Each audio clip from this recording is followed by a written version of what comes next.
welcome to Sunday Seconds, round 2. Can everybody hear me? Yeah. Ish? Okay. So, you should have 2 handouts, and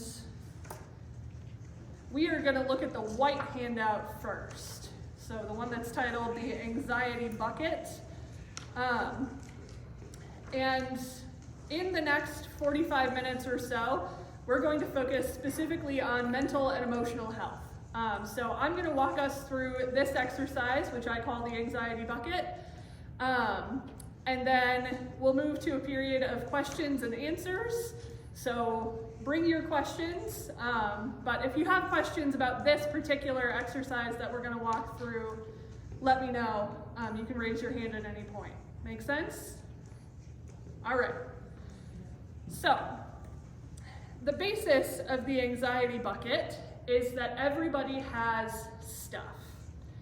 Histories, conflicts, secrets, worries, anxieties. Ideally, everyone would also have the support and resources they need to not get overwhelmed by their stuff. But we don't live in an ideal world. How many of us have felt overwhelmed in the last week? Yep, sounds about right. But if I went through and asked what overwhelmed you, every answer would be different, right? We all have different stuff. We're in lots of different life stages, with different family and community makeups, jobs, physical issues, health issues.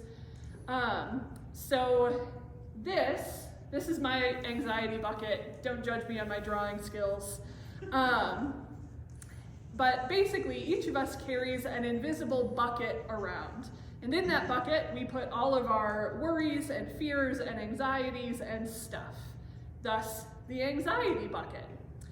But there are different layers to this bucket. At the bottom of the anxiety bucket is a layer of what I like to call existential anxiety. This is the anxiety that keeps us alive, reminding us that we need things like food and safe housing and water and all of those other things. It reminds us to look both ways before we cross a street. That is existential anxiety. That is not necessarily a bad thing, right?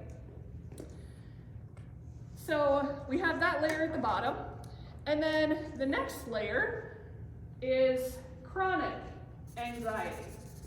So that's going to be in blue. Chronic anxiety are long-term worries, usually about the past or about the future.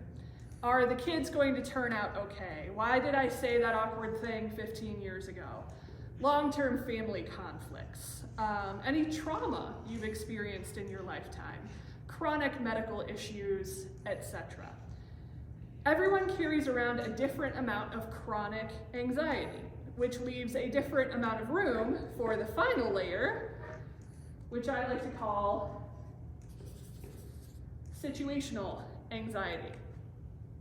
Now, situational anxiety is those short-term spikes in worry or anxiety. That's when the furnace breaks. Everybody has a sickness of some sort. You have 3 places you're supposed to be all at once, 3 days in a row, etc. So the general idea with the anxiety bucket is this. When it overflows, when you have too much in your anxiety bucket, bad things happen. These negative reactions can affect each of us in different ways. You might snap at the people you love, or yell at the kids for no apparent reason. You might isolate yourself from loved ones, cutting off the people who might be able to help you. Sometimes it's your body that reacts. Headaches, exhaustion, disordered eating, eating too much or too little, grinding your teeth, or even numbing those feelings with drugs or alcohol. Some of us take refuge in our minds. You start spinning wildly impossible worst case scenarios and start prepping for the zombie apocalypse. You might throw yourself into a project or research or a video game to distract your brain. Or on the other hand, you might focus so intensely on one particular problem that you lose touch with the rest of the things that are important to you. Every one of us at some point in our lives has experienced the bucket overflowing. Some of us, with our daily lives, can walk around pretty comfortably, like this illustration, without spilling our buckets all over each other. But some of us live right here, all day, every day. Here's the thing. We all have different coping mechanisms that we rely on when things get hard, ways to bail out the anxiety bucket. But some of those coping mechanisms are healthier than others. When the anxiety bucket overflows, we start hitting the really unhealthy and unhelpful parts of ourselves. We risk doing more damage to ourselves, to our relationships, and to our worlds. So how do we bail out the anxiety bucket? The first line of defense is self-care. These are things we can do all on our own that refresh us, that take away some of that top layer of anxiety.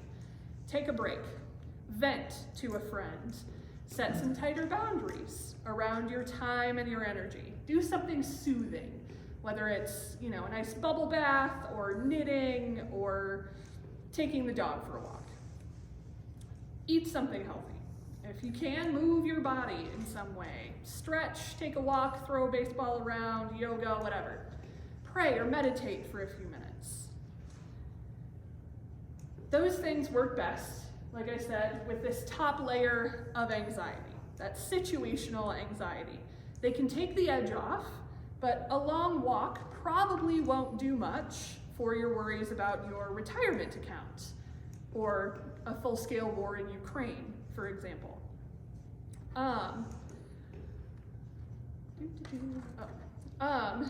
So the next level of bailing out is what I like to call community care. This is what Paul was talking about when he said, when one member suffers, all suffer with them. And when one rejoices, all rejoice together. This can also be the hardest thing for us to ask for because it involves being vulnerable, asking folks to pray for you and with you, spending some time talking through those big things with someone that you trust, celebrating small victories and milestones with the people you love. This is like sticking a tap right into the middle of that bucket. You can get at some of that chronic anxiety when you have the support of a beloved community. It might still be there, but you will have a release valve before you get to the overflow point. But if you really want to chip away at that chronic anxiety, that second blue layer right there, I highly recommend some professional care. Whether it's figuring out how to be healthy in the midst of dysfunctional relationships, dealing with long-term anger or grief, excavating some of the most painful parts of your past, or dreaming about a better future. A good counselor, a good doctor can help you go through that bucket cup by cup without judgment. So let's get a little specific. What are some anxieties that would fit in the bottom red category, the existential anxiety? What can you think of? Lunch? Yes. I'm sure we're all thinking about lunch right now. What else? Sleep. That's a great one. Lack of. Or lack thereof. How about things like a sense of purpose in life? Okay. What about the next layer? What are some examples of chronic anxiety that you can think of? Long-term worries. Health. Yeah. Getting old. Aging. Yeah.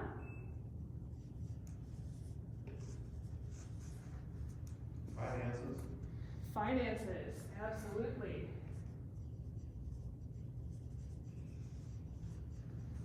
Children. Grandchildren.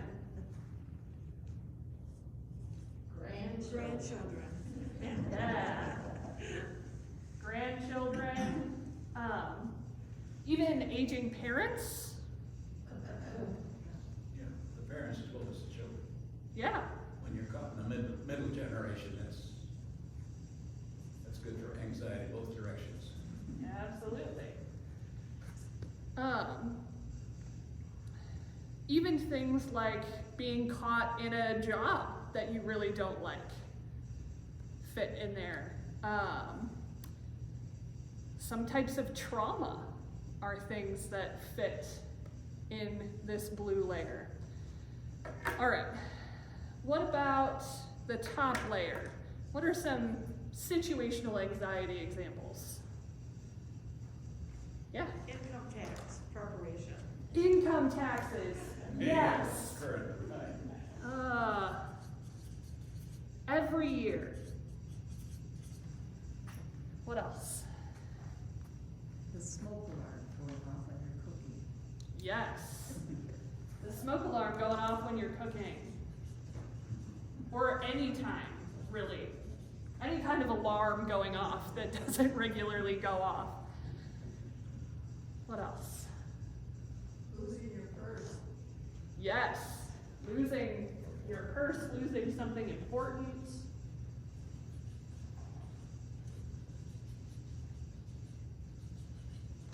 Absolutely. Things like moving, changing jobs, even retirement can spike that situational anxiety, because all of a sudden you've got all of this kind of free time and you don't know what to do with yourself. Moving 800 miles. What's that? Moving 800 miles. Yes, moving 800 miles would absolutely fit in that category. Mary? Driving in traffic. Exactly. Yes, driving in traffic.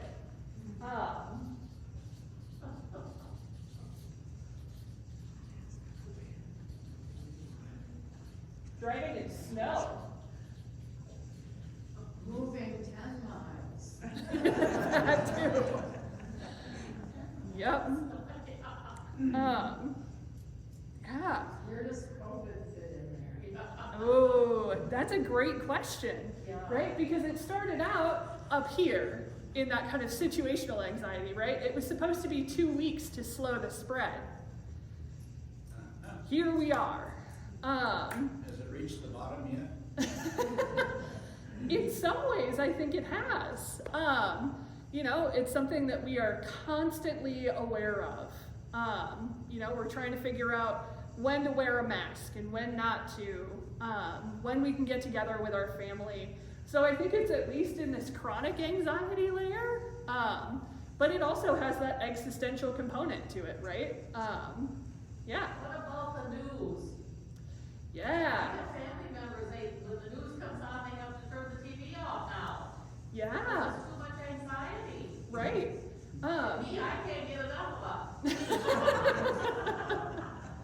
Well, at least somebody is paying attention. But yeah, the news can absolutely fill that bucket to overflowing real quick. And, you know, sometimes it's that situational anxiety where, you know, like a full-scale war in Ukraine. But I think a lot of times the news can activate this middle layer of chronic anxiety, whether it's COVID or, you know, threats of increased violence, just all of the terrible things that happen in our world, right? Dwight? Does change fit all those categories? In some ways, yeah. And so, you know, a lifelong change would absolutely fit in that chronic anxiety. And then you have all of the small situations that pop up, right? Like you all of a sudden lose your routines. So thinking about like moving 800 miles, right? all of a sudden you have to figure out where the grocery store is, something that you used to do on autopilot, right? And then you have to figure out where everything is in this new grocery store. And then you have to figure out, well, do they have the same kinds of foods in this grocery store? Do they have the same brands that I like? Right? I only moved from Ohio, and I had the same issue. So yeah, I think you're absolutely right. Yeah. And I think of changes though in anxiety, I think more of social changes. More can cause anxiety. Yeah, absolutely. Absolutely. And so the trick is to kind of keep an eye on the bucket, right? And make sure that you have some tried and true ways to help you bail that out. Not everything is going to work for everybody. I, for example, hate yoga. I am not that flexible. And so yoga would actually be more stressful for me than helpful. But what I do love to do is take my dog for a long hike at a park in Grand Rapids. And so that is a tried and true way for me to help bail out that bucket. Yeah. Any other, yeah. Isn't there a level of anxiety that is unexplained by circumstances? I've been with people who rationally can't identify anything to be concerned about, but they are desperately anxious about and fearful. That's sort of outside the bucket or something. Yeah, so that's actually a great segue to what we're going to talk about next. But I would kind of put that in the existential category. It's not something that we consciously think about, but that is one of the symptoms that can indicate a mental illness of some sort. So for example, generalized anxiety disorder is a diagnosis that may fit a person that you're thinking of where there's no real cause for anxiety that can be pinpointed, but their bucket is up here all the time and they can't figure out why. And so, you might have the red layer that's up here, and then you don't have a whole lot left for the chronic anxiety, the situational anxiety, and so folks come into contact with those situations, and they lose the ability to cope. Is that kind of what you're thinking of? I think another dimension might be the anxiety some people experience when they're trying to get off pain medication. And there's a level of suffering and anxious tension or something that really is kind of divorced from the practical aspects of living, but profoundly painful. Right, absolutely.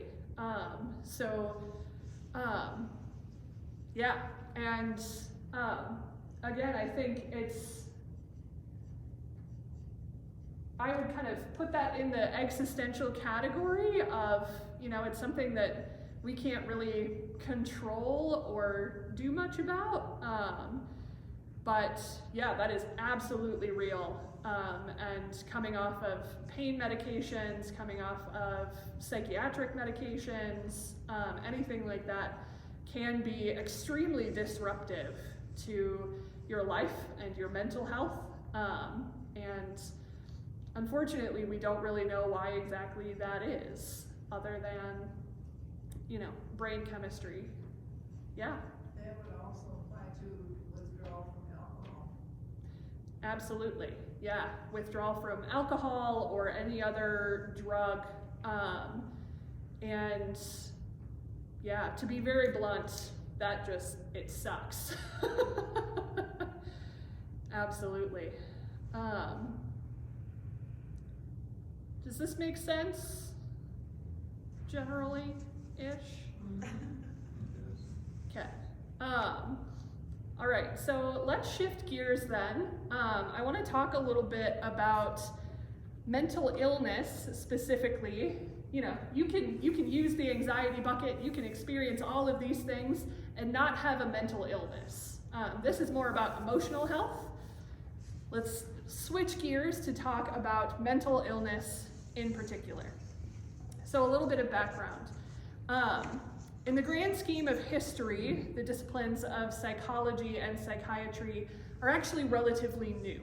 It's only really in the last 200 years that we've started looking at human behavior and emotion from a scientific standpoint in relation to the brain, the rest of the body, to see how they're all connected and what normal looks like. If you know me, you know I hate that word. So this means that for a long, long time, mental illness was often categorized as a spiritual problem rather than a brain issue or a trauma response or an emotional issue. So for example, if somebody was seeing or hearing things that were not part of objective reality, we would call that schizophrenia. The past might have called that witchcraft or demons. If you feel like you have to flip the light switch a certain amount of times or something terrible will happen, we would call that obsessive-compulsive disorder. Back in the day, that would be you need to pray more so you'll worry less. If you're depressed and you can't get out of bed, then today we would call that depression. Back in the day, that would be you must feel guilty about something. You must have a sin to confess. So, fun fact, Martin Luther, who sparked the Protestant Reformation with his writings against the Catholic Church, probably had an anxiety disorder. If he were alive today, he would probably have been diagnosed with an anxiety disorder. In his later writings, he talks about being kept awake for days at a time, tormented by the idea that he would not be good enough to get into heaven. He comforted himself with the mantra, "I am baptized," repeating it over and over and over and over again. So this theological comfort, his way of bailing out that mostly unfounded anxiety in his anxiety bucket, eventually turned into the Lutheran and Reformed idea of baptism as God's claim on us forever. Something that God does and we cannot mess it up. All of that came out of Martin Luther's anxiety over his own salvation, which was further intensified by the Catholic Church's selling of indulgences, which was essentially a get out of purgatory free card.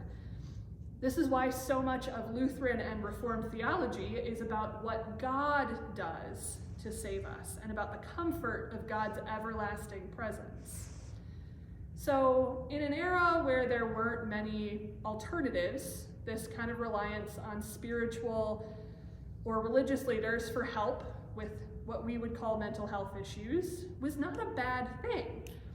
But when we learned that there were more alternatives and explanations for things like this, and scientific solutions, many in the faith community resisted that change because it meant losing authority and control.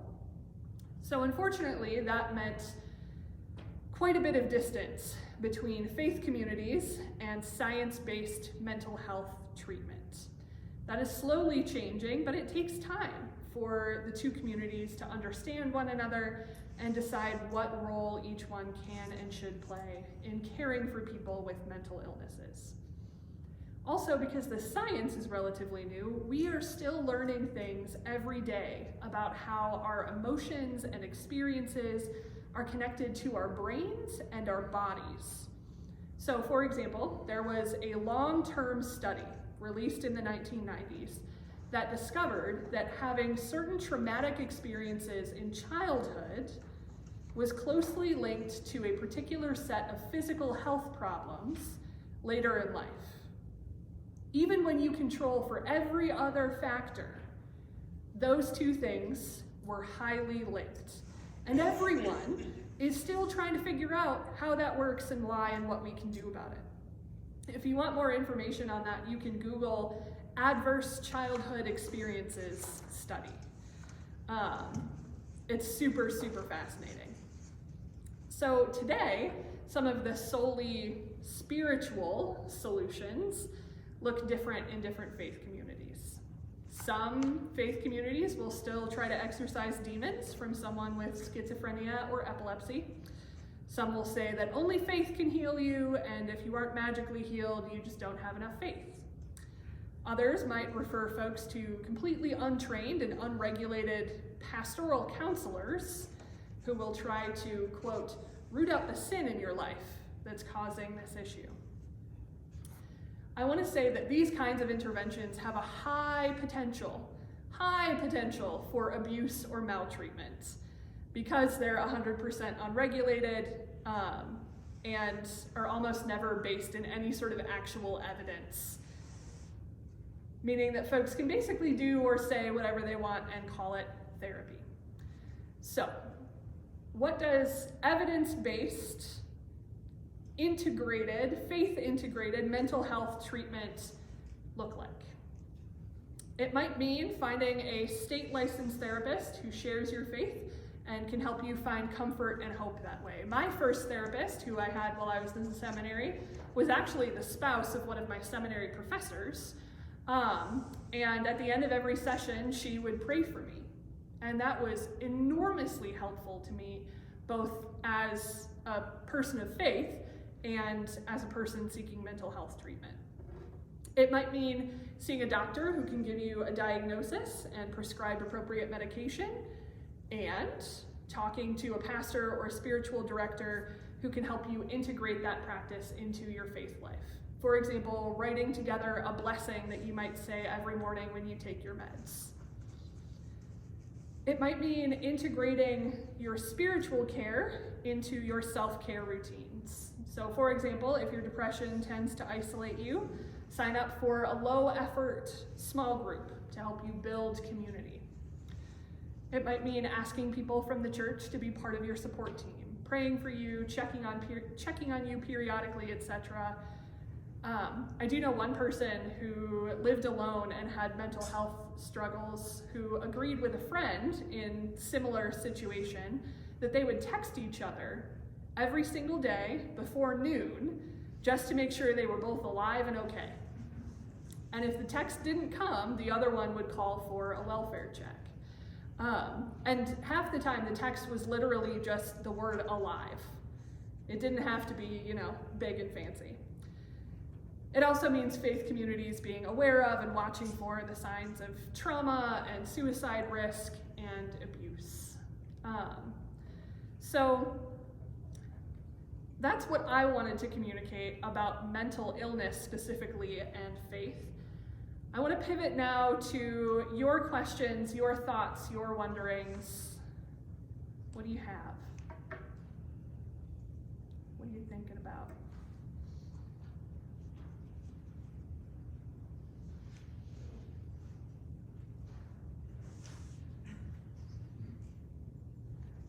How do you deal with someone who has anxiety? There's someone in our life that comes to us and says, I have a lot of anxiety right now, I think because of the winter. But what do you do to help them? Yeah. So the question was, if somebody comes to you and says, I have so much anxiety right now, how do you help them? So again, we can kind of think through those self-care routines. Sometimes just talking about it with another person and that person saying yeah, man, that is a lot to be dealing with right now can be super validating and can bail out some of that bucket, right? If that gets to be too much for one person, or if you feel like, this is too big for me, I'm not qualified for this, then maybe it's offering to go with them to help find a therapist or talk to a pastor or something like that. You can also, there are some ways, so for example, I have a friend who we use an app on our phones. It's a video app, and we just send messages to each other back and forth.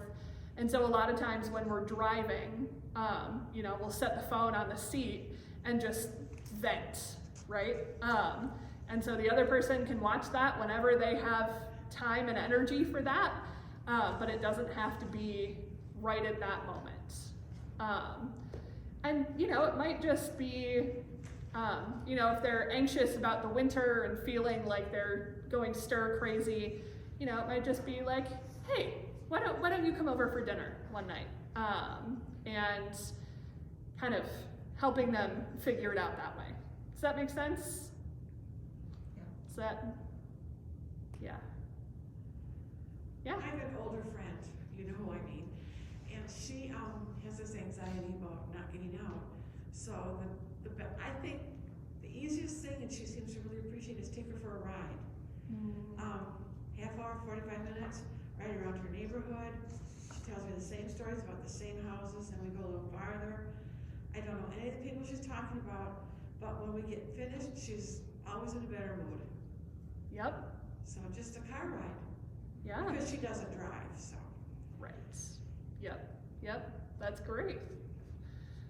Yeah. What else is on your mind?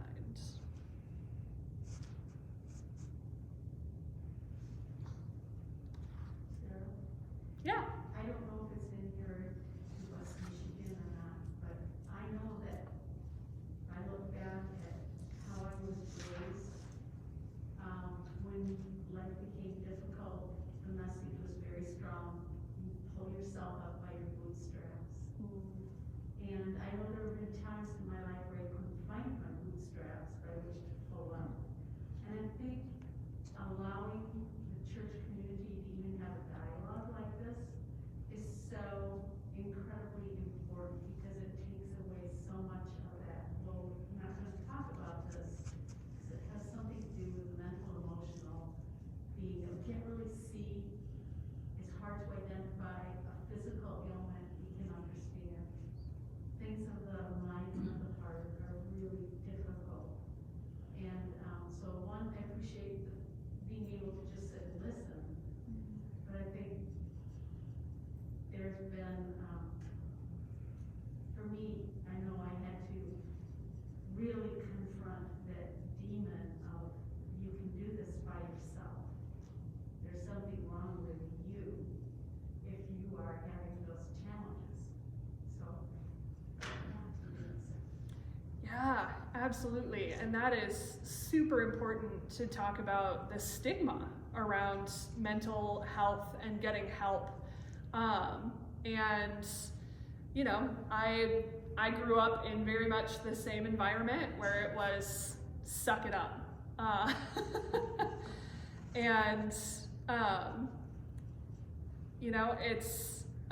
it can be really hard to get through that. And to be entirely honest, my first encounter with mental health care came at a time where I got to a point where I knew I couldn't help myself, right? And so one of my goals is to help people to not get to that point before they know they can ask for help, right? And so I try to talk really openly about therapy and medication. And I have a very kind of mild case of depression and generalized anxiety disorder. And so, I still run around like a lunatic. If you look at me or look at my pastor's reports to the session, it may not be obvious, right, that that's something that I deal with. But I think there are a lot more of us than anyone imagines. And to be able to talk openly about it is a gift. And I think, I'm trying to remember, I don't think I printed that out. So on this, on your green sheet, one of the websites is the National Alliance on Mental Illness, or NAMI. And that is one of the websites where you can go and they can actually give you kind of a list of what to look out for. Signs and symptoms that might indicate you may need some professional assistance. So before you get to the point of needing any of these helplines, you can go to the NAMI website and say, oh yeah, it's been really hard for me to get out of bed for the last few months. And I've been having all of these headaches, and sometimes my heart pounds for no particular reason, and maybe I should ask my doctor about this. And I do want to say too, in relation to that, any family physician that you go to is qualified to help you determine what might be just kind of a season of hard versus a diagnosable mental illness. They have specific criteria that they will go through with you, and they can prescribe medication, they can refer you to a psychiatrist, they can even give you therapist referrals if you want. And so if, just calling up a therapist's office sounds too intimidating, start with your doctor and say, listen, I've experienced this, and this. I'd like to talk about a mental health screening. And I will say too, if you ever go to a doctor affiliated with Spectrum, you will have to go through about 7 mental health screenings anytime you go in for any reason. There's 2 in the check-in process, and then they ask you once with the nurse when you first get there, and then the doctor comes in and asks you again. Anyway, so start with your doctor. It's a great place to start. Yeah? I wonder too, my children had a grandparent that had an anxiety disorder, a great-grandparent. And I had a child that had an anxiety disorder, and back then, you just thought they were nuts. Or we didn't know how to handle it, there was no care. They just couldn't suck it up, but I wonder sometimes if that tendency might be a little bit inherited too, and then whatever happens to them in life, accelerates it. Yeah, absolutely. So, a lot of mental illnesses, whether it's depression or anxiety or even, things like schizophrenia, bipolar disorder, they do tend to run in families. It's hard for me to think of a family member that has not been diagnosed with something or other in my own family at some point in their lives. And so that's a great thing to think about, for kids and grandkids, kind of watching for those signs if you know that it's been present in the family before. And yeah, that's something that they've just kind of very recently figured out. And I think it ties in a lot with alcoholism or drug abuse, because they find that the alcohol allays that tension, and it gets to be a habit, and it's a real problem. Yeah, absolutely. I had a professor in seminary who was, he's a psychologist by trade. He has a doctorate in psychology, and he used to tell us that every addiction started as a coping mechanism. So people were trying to cope with something, and then it kind of snowballed, and it can be chemical dependency, it can be addiction to all sorts of things. But every addiction started as a coping mechanism in some way or another. Absolutely. Yeah. I want to say how much I think this has helped me recognize a few things that have been going on in my own life recently. So I want to thank you for it. Yeah. I ask to be excused because my lunch is on the table. Go for it. Yep. Don't want to break it up. Let's go. No worries. Yeah. So before, yeah. I was watching this week the hearings on the Crumbley's mother and father. And father said, suck it up, to the son, when he asked for help. And the big thing that hit me was that they just didn't have time. And we all need to be able to give each other time to spend with and hear and offer advice. And I mean, Nancy was so right talking about this community where we've grown up. And this can be a big mission of our church, to be open to all people and to give them time. This hearing it just struck me, the sadness, seeing the mother and father in chains, and the school counselor, and I mean, it's all so tragic. Absolutely, absolutely. And that's, I think, one of the hard things for us is that we are conditioned to be efficient and busy. If you are not busy, you're doing something wrong, right? That's kind of the culture that surrounds us. And so when someone we love needs help in some way, it can kind of wreck that efficiency impulse that we have, you know. And so that's one of the things that I agree is super important, to be able to give one another time and that emotional energy to say, I'm here for you. What do you need? That's huge. Randy.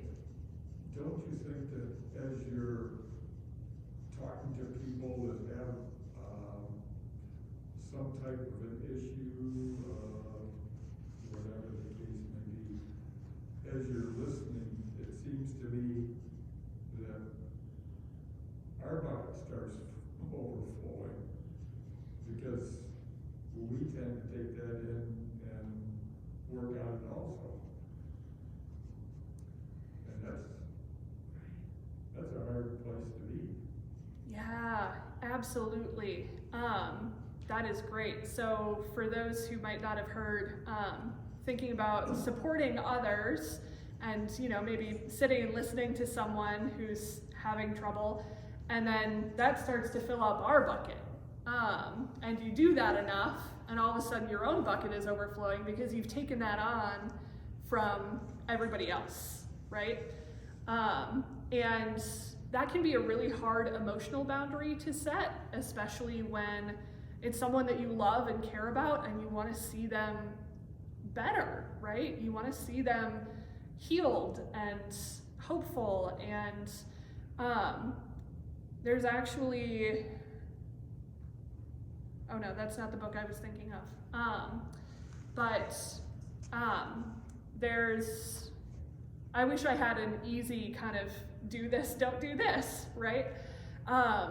But my best encouragement as, you know, we seek to support the people we love, or even strangers if it comes to that, is to find a way to kind of bail that out of your own bucket, to not take responsibility for others' mental well-being. Because, you know, at the end of the day, there are some things we can do to help, but we can't fix anyone. My mom was a social worker for a while, and dealt specifically with people with addictions. And she used to tell me all the time, Sarah, you can't fix people. Which I didn't quite understand until I got into ministry. But it's a hard lesson to learn. All right, before we go, I want to kind of go over some of the resources on the screen page with us. There are a lot of books on this list because that is how I've done most of my learning. If you are not a reader or this doesn't interest you, there are also some poets and other writers to check out, and some websites. And some of these books I have set out on the back table, so please do go and take a look at that. See if there's anything. You're welcome to borrow those if you find something interesting. And then there are, the websites. The Find a Therapist from Psychology Today is a great resource. You can filter it by insurance, and you can also filter it by things like gender and what kind of issues you're looking for help with and that sort of thing.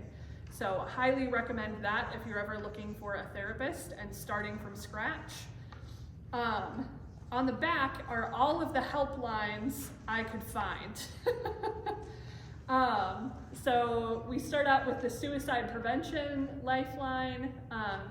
You can call on behalf of someone else, and they can put you in touch with other resources as well. It's a 24/7 hotline. There's also the Crisis Text Line, which is the same as the Suicide Prevention Lifeline, but if you have someone who's afraid to talk on the phone, they can text that number, again, 24/7. The Trevor Project is specifically for LGBTQ+ folks. And then there's also the crisis line for Ottawa County. Community Mental Health has their own crisis line here in Ottawa County. So if you have someone who is here in Ottawa County and needs resources, again, that's a 24/7 lifeline for just about anything mental health related. The SAMHSA is a government agency that deals mostly with addiction, alcoholism, things like that. They can help you find inpatient or outpatient rehabs, support groups, and community-based services. And then we also have the 2 hotlines for domestic violence and sexual assault. So I highly encourage you, if you have a cell phone, put these numbers in your cell phone so that you have them when you need them. You can stick this on your fridge, that's great, but when you're walking downtown and you see someone having a mental health crisis, it's not going to do you much good on your fridge. And so, again, all of these are free, they're confidential, and even if you may never need them, you may know someone who would. All right, I know it's been a lot of information. I'm happy to talk more with you if you have specific things that you want to talk about. I actually have like 10 pages of notes of things just in case y'all didn't ask any questions, but this has been a great discussion. I'm happy to talk more with you. Why don't we pray and then we'll dismiss. God of love, we give you thanks and praise for the ways that you have created us to love and be loved, to care and be cared for, to know and be known. God, we pray that as we each go to our own lives, that you would indeed keep us close to you, that you would help us make space for one another in our lives, and that you will help us ask for help when we need it. It's in Christ's name that we pray. Amen. Thanks, y'all. Thank